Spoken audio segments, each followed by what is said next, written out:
네, 안녕하세요. 오늘은 예산안과 재정활동에 대해서 나눠보도록 하겠습니다.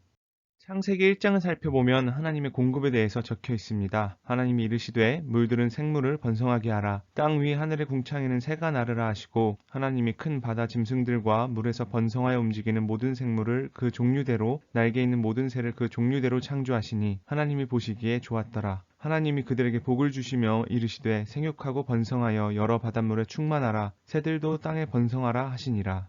그렇게 하나님이 말씀하신 대로 지구가 생겼고 풀과 나무가 생기고 동물이 생기고 물고기들이 생기고 사람들이 그것을 잡아먹으며 사회를 이루면서 살아가고 있습니다. 하나님께서 또 말씀하시기를 하나님이 자기 형상 곧 하나님의 형상대로 사람을 창조하시되 남자와 여자를 창조하시고 하나님이 그들에게 복을 주시며 하나님이 그들에게 이르시되 생육하고 번성하여 땅에 충만하라. 땅을 정복하라. 바다의 물고기와 하늘의 새와 땅에 움직이는 모든 생물을 다스리라 하시니라 말씀하셨습니다. 그렇게 하나님께서 말씀하신 대로 동물과 물고기들을 사람들은 화살과 그물로 잡아먹으며 생육하고 번성해 왔습니다. 그렇게 과학과 기술이 발전해 왔습니다.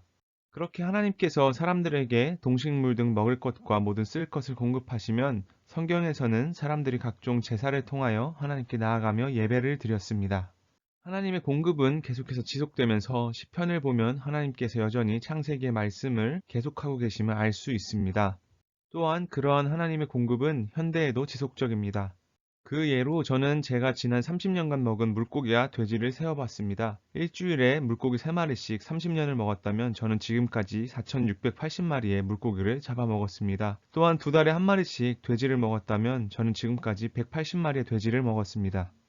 저는 지금껏 살면서 한 번도 사냥을 해본 적이 없었습니다. 그러나 잘 먹고 잘 지내고 있습니다. 그렇다면 누군가는 사냥을 한 것이고 우리는 그 누군가에게 필요한 무엇인가를 주고 교환한 것입니다. 우리는 화폐를 통해서 시 공간을 초월해서 주고받는 사회에 있고 이를 통하여 계속해서 생육하고 번성하는 사회 속에 살아가고 있습니다. 이렇게 여전히 하나님의 말씀은 우리 가운데 지속적입니다.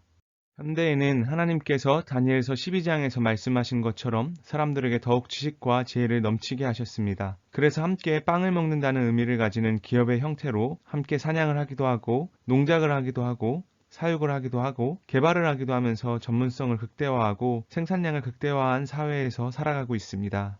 그래서 먹을 것, 입을 것, 즐길 것, 건강, 가상세계 등과 관련하여 우리 주변에 전문화된 기업들이 우리 사회를 둘러싸고 있으며 그 외에 눈에 보이지 않는 세상 밖에서는 운송, 무역, 자동차, 철강, 기계, 로봇, 우주, 항공, 통신, 건설, 국방, 에너지, 정유화학, 조선 등의 많은 산업 속 기업들이 눈에 보이는 세계가 원활히 진행되도록 매일 지원하고 있습니다.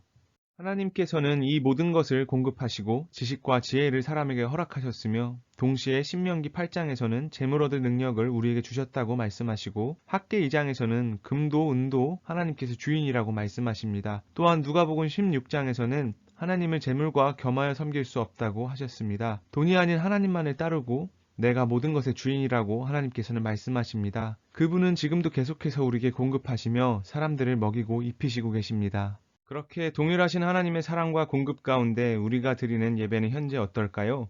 우리가 구약시대와 똑같은 모습의 제사를 드리지는 않지만 예배에는 어느 정도의 형식들이 있습니다. 그리고 하나님께서는 불순종의 죄인인 우리를 십자가의 보혈로 용서하시고 예수님의 제자가 되어 예수 그리스도의 온전한 순종을 본받아 순종해야 할 부분들이 있음을 이야기하고 계십니다. 이러한 순종은 하나님을 향한 우리의 마음의 표현입니다. 예수님은 재정에 대해서 특히 과부의 2 렙돈을 본받으라고 말씀하셨습니다.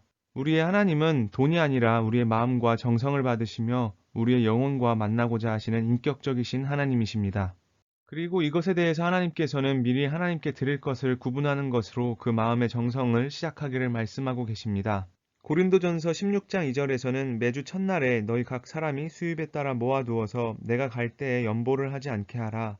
고린도후서 9장 5절에서는 그러므로 내가 이 형제들로 먼저 너희에게 가서 너희가 전에 약속한 연보를 미리 준비하게 하도록 권면하는 것이 필요한 줄 생각하였노니 이렇게 준비하여야 참 연보답고 억지가 아니니라 라고 말씀하셨습니다. 이렇듯 하나님을 향하여 미리 예산안을 짜는 것은 단순한 형식이 아니라 삶 속에서의 예배 준비이며 율법이 아니라 온전한 마음의 정성과 자유를 행사하는 것입니다. 또한 단순히 얼마를 저축해야 하는가, 얼마를 드려야 하는가 숫자를 기입하는 것이 아니라 하나님과의 관계를 맺는 행위입니다. 이것은 인생과 일의 설계나 대비를 하는 것이 아니라 하나님께서 주신, 하나님께서 잠시 맡기신 것을 청지기 역할에 순종하여 하나님께 어떻게 드리고 세상에 어떻게 흘려보낼지 하나님과 대화하는 것입니다. 그러므로 이것은 남기는 것이 목적이 아니라 잘 관리하고 쓰는 것이 목적입니다. 또한 정답 맞추기가 아니라 말씀 안에서 각자 하나님께 묻고 구하며 사용하는 것입니다. 그래서 돈을 버는 것이 목적이 아닌 하나님을 섬기고 교제를 돕는 것이며 돈을 위한 예산안이 아닌 하나님께 가까이 가는 삶을 돕는 것이며 불순종의 유혹이 아니라 순종을 위한 도구가 됩니다. 큰 규모의 돈을 다루는 일이 본업이었던 저는 하나님의 말씀과 관련된 이런저런 재정 교육을 받고 책을 읽으며 이와 관련한 부분들을 배우고 스스로 몇 년 동안 경험하면서 제 나름대로의 기준을 아래와 같이 짰습니다. 이것은 제가 정답이라는 것이 아니라 이런 사례도 있음을 나누고자 하는 것입니다. 저의 경우는 하나님, 공동체 생활, 다른 사람을 섬기는 섬김, 저축에 저의 재정을 먼저 필수적으로 분배하고 나머지의 칸들은 하나님 앞에 자율적으로 기도하며 사용해 왔습니다. 그리고 이 가운데에서 하나님과 더욱 친밀해지며 답답함과 묶임보다는 하나님을 신뢰하면서 기인한 자유함을 더욱 누렸습니다. 그 내용을 세부적으로 보면 먼저 모든 예산은 하나님께 드림으로부터 시작합니다. 녹색으로 색칠된 영역에 대해서는 각각에 대한 하나님의 말씀 근거를 오른쪽에 적어두었습니다. 그리고 이 말씀들에 따라 저의 재정을 마음을 담아서 순종함으로 분배하였습니다. 또한 그 다음으로 공동체 모임에 대한 재정도 분배합니다. 하나님께서는 공동체가 서로 사랑하며 하나님을 함께 찬양하는 것을 크게 기뻐하신다고 믿기 때문입니다. 이것은 좁게 보면 두세 명의 모임이나 교회 모임일 수 있고 더 나아가서 내가 속한 모든 세상의 영역에서 기도함으로 사람들을 만나고 전도하는 모임에 쓰이는 것일 수도 있습니다. 또한 예산 내에서는 섬김도 필수적으로 짜놓습니다. 하나님께서는 사역자, 가난한 자, 고아와 과부를 특별히 챙기라고 자주 말씀하셨습니다. 특히 신명기 26장에서는 셋째 해의 11조는 레위인과 가난한 자, 고아와 과부를 위해서 사용하라고 적극적으로 말씀하시고 계십니다. 이 의미를 생각하면서 3년의 11조 개념으로 3% 수준을 매 예산에서 다른 사람을 섬기는 섬김 영역으로 사용하였습니다. 시작은 이렇지만 제게 주어지는 재정이 더욱 많아진다면 저는 이 비율을 그에 맞추어 계속해서 늘려가고자 합니다. 그리고 하나님께서는 그분이 필요하시다면 지난 나눔에서 말씀드린 것처럼 노아에게, 요셉에게, 여호수아에게 그리고 성읍의 관리와 성전의 건축에 필요한 자금에 대해 미리 저축하기를 말씀하셨습니다. 우리의 현실에서는 성전인 나 자신과 가정, 교회, 공동체를 위해 비용이 필요하다면 우리는 저축하며 이것을 미리 준비할 수 있습니다. 집, 학자금, 교회 건축 등에 대해 하나님께 묻고 구하며 작은 돈을 모아 큰 돈으로 준비할 수 있습니다. 비상금의 경우는 3에서 6개월치를 모으는데 이것은 비상시에 살아남기 위해서가 아니라 모든 것을 하나님께서 놓게 하셨을 때 충분히 주님 앞에만 온전히 서서 기도하며 다음에 부르심을 받기까지 오직 하나님만 바라볼 수 있도록 돕는 역할입니다. 그래서 일정 기간 이상의 비상금은 모으지 않습니다. 모든 저축은 내게 주어진 은혜만큼 말씀대로만 섬기기 위해서 저축합니다. 부자가 되기 위한 목표를 세워서 돈을 짜내는 것이 아니라 주어진 은혜만큼 내게 하나님께서 허락하신 만큼을 겸손히 매달 책정하여 저축하면 됩니다. 우리의 저축은 순종의 개념이므로 큰 돈과 작은 돈을 전략적으로 구별하여 하는 것이 아니라 작은 돈부터 겸손하게 단순하게 순종하여 시작하면 됩니다.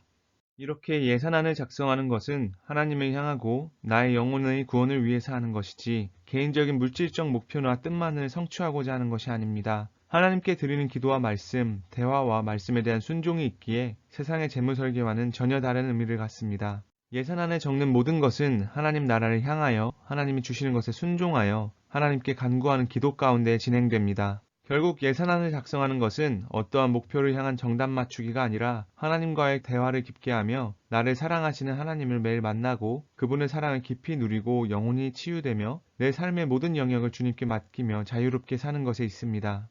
그러므로 예산안대로 잘 안 될 때에는 내가 용서받지 못할 죄인이라서 하나님은 날 안 보시나? 하나님께 내가 뭘 잘못했나? 나는 하나님의 뜻에 부합하지 못하는 사람인가? 힘을 짜내서 일 처리하듯이 반드시 해내고야 말겠어 라고 반응하며 다짐을 하는 것이 아닙니다. 하나님은 나를 아시고 나를 분명히 사랑하십니다. 그것을 믿고 꾸준히 더욱 믿으며 성경 말씀을 읽고 묵상하고 기도하며 삶에서 기쁨과 평강으로 주어진 은혜와 자유 안에서 즐겁게 계속해서 나아가시면 됩니다. 하나님은 돈이 필요 없으신 분이십니다. 만일 예산안 작성이 나를 힘들게 한다면 내가 억지로 해낼 일이 아닙니다. 11조와 헌금 등 하나님께 드릴 것을 반드시 드리면서 예산안이 아닌 그분의 사랑에 집중해야 합니다. 그분이 원하는 것은 내 영혼과의 기쁨의 교제입니다. 우리는 무엇을 하든지 내가 노력해서 해내는 것이 아니라 주시는 은혜로 인해 되어지는 삶을 살아갑니다. 그래서 고린도후서 9장 10절에서는 그렇게 심을 때에 심는 것은 겨우 돈이지만 그것으로 의의 열매를 맺게 하신다고 하십니다. 그리고 고린도후서 9장 7절에서는 은색함으로나 억지로 하지 말라고 하십니다. 우리는 결단하기도 힘써 행하기도 하지만 우리의 힘으로 사는 것이 아니라 하나님의 사랑으로 삶을 하루하루 살아내는 그리스도인입니다. 매일 그분과 대화하고 말씀을 읽고 묵상하며 하루를 열심히 사는 것이 우리의 주된 힘의 원천입니다. 예산하는 이를 위한 도구일 뿐입니다. 그래서 예산을 하나님 앞에서 작성하고 기도를 하는 것은 세상의 말이 아닌 하나님의 말씀으로 내 삶의 전반을 기도와 십자가로 더욱 가까이 이끄는 삶, 복음을 누리는 삶으로 나아가도록 돕습니다. 예산을 놓고 기도한다는 것은 돈을 놓고 기도한다는 것이 아니라 실질적으로는 내가 이 돈을 사용할 시간과 모임과 사람과 일에 대한 기도를 의미합니다. 내 삶 전체로 기도의 영역을 확장하고 순종의 훈련을 하며 하나님을 신뢰하고 내 삶을 맡기며 더욱 하나님께로 나아갈 수 있게 하는 도구가 되는 것입니다. 제가 아는 복음은 예수님께서 나를 구원하셨으므로 나의 충성이나 나의 노력이나 나의 어떠함 때문이 아니라 십자가의 보혈과 능력으로 인하여 이미 세상과 싸워 이긴 삶이고 그것을 믿는 자마다 영생이 있는 삶이므로 자유와 기쁨과 평강으로 매일을 살아가는 삶으로 이해했습니다. 그러므로 죄인인 내가 예수님의 그 은혜와 사랑을 힘입어 다른 사람을 사랑하고 내가 아는 그 복된 소리를 다른 사람들에게 전달하는 삶을 사는 것으로 알고 있습니다. 그리고 예산을 작성하면서 내 삶의 시간, 모임, 사람, 일에 대해 기도하는 것은 매일 죄인인 나에게 주시는 은혜를 맛보는 복음 앞으로 나아가게 하고 복음을 다른 사람들에게 전달하도록 돕는 하나의 도구 역할을 할 수 있습니다. 우리 모두는 복 있는 자가 되고 싶어 합니다. 예수님께서는 마태복음 5장에서 복 있는 자가 어떠한 자인지를 말씀하셨습니다. 예수님께서 말씀하시는 복 있는 자는 심령이 가난한 자이고 애통하는 자이며 온유한 자이고 의에 줄이고 목마른 자이며 긍휼히 여기는 자이며 마음이 청결한 자이며 화평하게 하는 자이며 의를 위하여 박해를 받은 자입니다. 그러나 우리는 그런 사람이 되고자 스스로 노력한다고 그런 사람이 되어지지는 않습니다. 하나님께서는 물론 사람에게 재물을 허락하실 수 있으시지만 그 재물이 본인을 위해 주신 것이 아닌 온 땅을 축복하기 위해 그분의 계획에 따라 주신 것입니다. 실질적으로 우리의 목표가 우리가 노력하여 온유한 자가 되어 기업을 성취하는 것에 우리는 말씀에 목표를 두지 않습니다. 일의 성취는 하나님의 때에 하나님께서 하십니다. 우리의 유일한 목표는 예수님을 닮아가는 성화의 삶입니다. 우리가 해야 하는 것은 날마다 그분과 더욱 깊어지는 것입니다. 그분을 매일 만나고 말씀을 묵상하며 그분과 대화하는 것입니다. 그러면 이 속에서 하나님께서 그분의 사랑으로 우리를 온유한 자가 되게도 하시고 의에 줄인 자도 되게 하시고 심령이 가난한 자도 되게 하시며 복 있는 자가 되게 하십니다. 그렇게 예수님의 사랑으로 시작하여 예수님의 사랑이라는 성령의 열매를 맺는 것입니다. 그리고 그것이 떡이 아닌 영으로 사는 삶으로 저는 이해했습니다. 하나님께서 떡이 아니라 영으로 살라고 신명기에서도 말씀하시고 예수님께서도 동일한 말씀을 하셨습니다. 그러한 사람들이 현대에도 많이 있겠지만 저는 가장 대표적인 예시로 조지 뮬러 목사님을 이야기하고 싶습니다. 마케팅 없이 하나님께 필요를 기도드림으로써만 1000명 이상의 고아를 먹이고 여러 개의 고아원을 지으며 하나님의 사역을 감당했습니다. 이분 외에도 수많은 사람들이 하나님과 동행하며 예수 그리스도를 닮아가며 가정, 교회, 일터, 세상 속에서 하나님께서의 공급하심으로 살아가고 있습니다. 하나님의 말씀은 살아서 지금도 역사하십니다. 이런 의미로 재정생활에서도 예수님 닮는 삶을 본받고자 하는 것은 중요합니다. 여기에 재정과 관련한 예수님의 말씀을 적어봤습니다. 이 모든 것은 결국 전부 영혼과 관련이 있지 단순히 먹고 사는 것에만 이야기를 하고 있지 않습니다. 우리는 우리의 재정 생활은 어떠한지 말씀을 읽으며 스스로 하나님 앞에 나아갈 필요가 있습니다. 그 가운데에 하나님을 더욱 신뢰하고 예수님을 더욱 닮아가며 영혼의 구원을 받고 사랑과 기쁨의 성령의 열매가 풍성히 맺히는 우리의 삶 되기를 소망합니다. 감사합니다.